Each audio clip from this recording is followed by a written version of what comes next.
रे बाप खोट लागल मोर साया में सरसों के साग।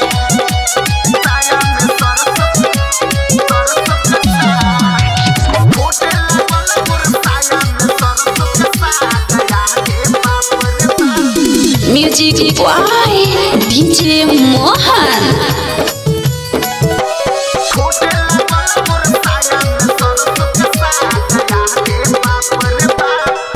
जबरी कलाई धके गेहूं में सुताइले कहूं में लागे शरम काम यहीसन कइले भौजी रे सुन रे।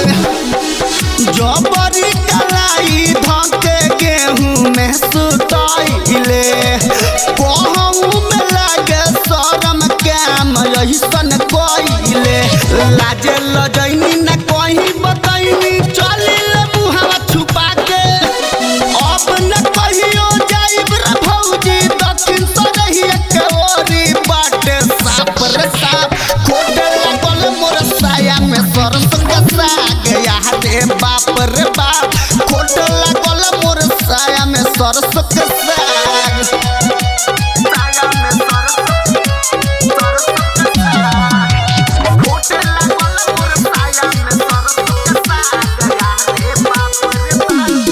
Music boy DJ Mohan.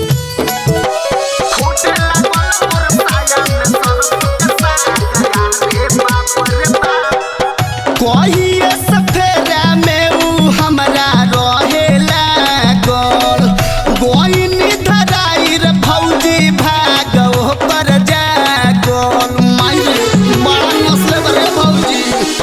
कहिए सफेरा में ऊ हमरा रहेला गोल गोइनी धराई रे भौजी भागो पर जागोल।